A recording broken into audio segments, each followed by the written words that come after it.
Hello everyone, DCB here, and welcome to another video. In this video I would like to discuss confidence. Wow, confidence, what a thing to discuss.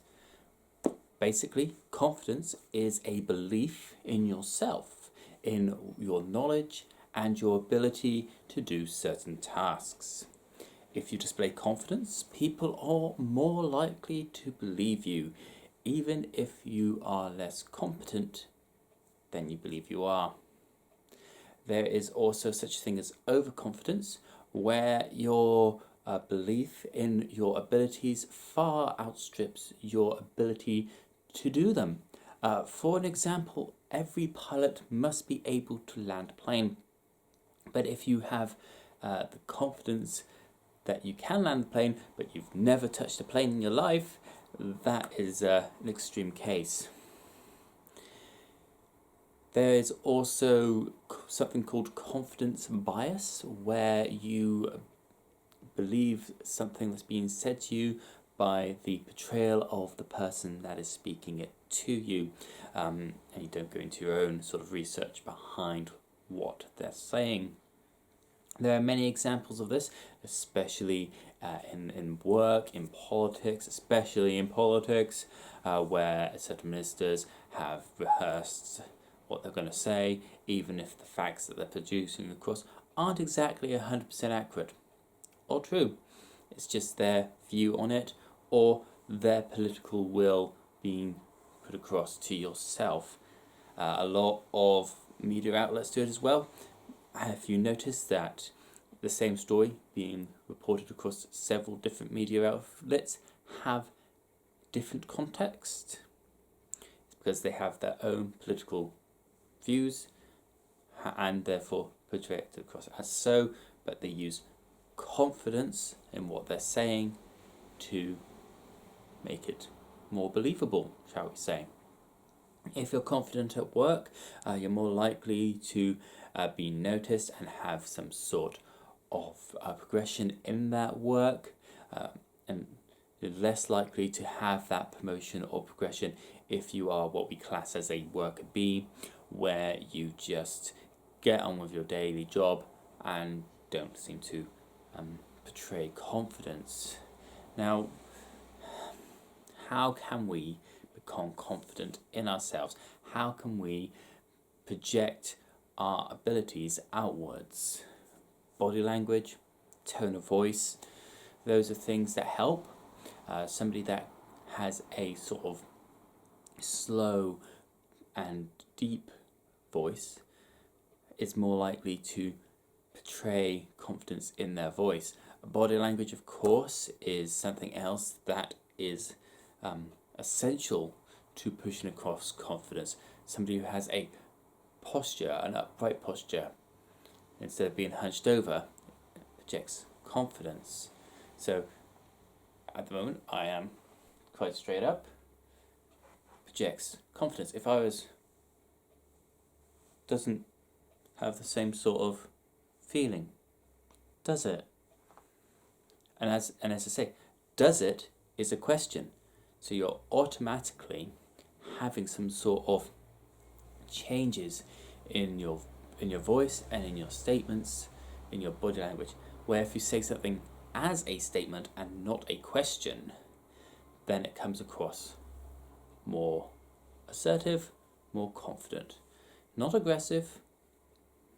Confidence doesn't equal aggression, it just equals assertion. Sort of, how can I explain assertion? See what happened there? That was a question, not a confidence, but a question.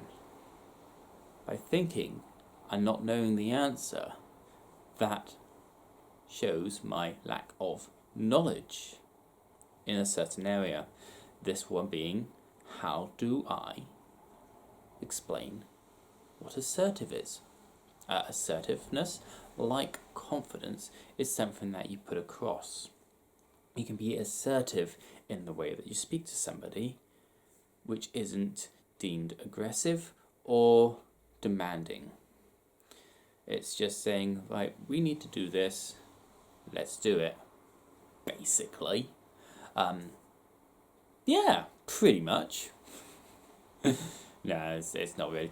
The way that I'm speaking to you now is assertive. It's not it's not aggressive. It's like, you will do this or else kind of thing. It is calm and collective. There we go. Calm and collective. Brilliant. Confidence. I've lost track of thought now. This is what happens without a script. And sometimes it shows. In fact, it always shows. If you're not prepared, and you're not always 100% in what you're doing, it will show. Same with confidence. You have to have that belief and the knowledge to back it up, or else you will trip yourself up.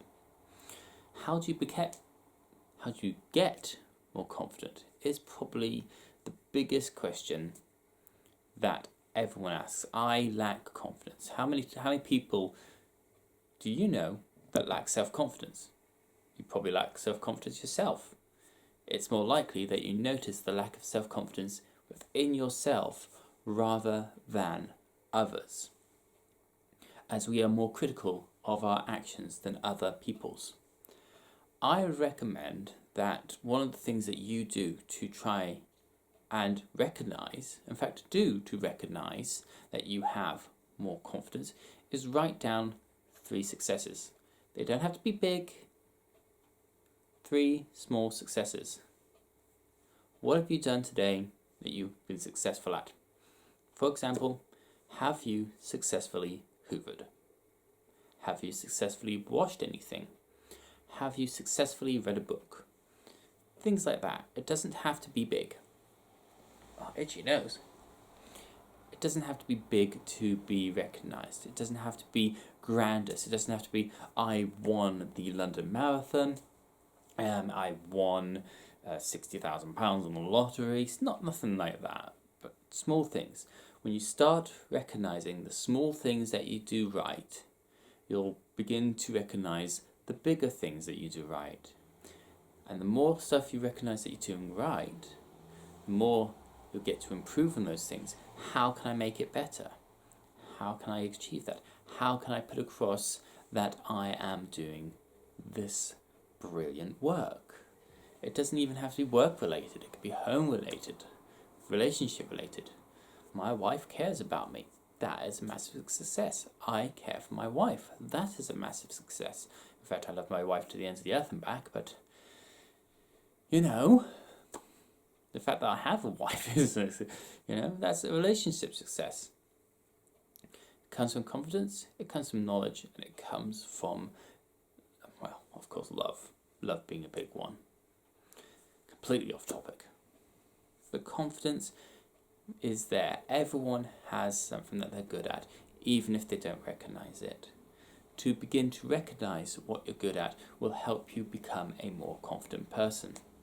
There are many tips and tips out on the internet if you want to look at them. I will put a link in the description to some books by psychiatrists that will help to explain confidence more in the description below. As always, I hope that you enjoyed this video. As always, please do hit that like button if you're enjoying those videos. Subscribe to the channel if you haven't already. And until the next one, this is DCB. Knowledge is power if we use it wisely.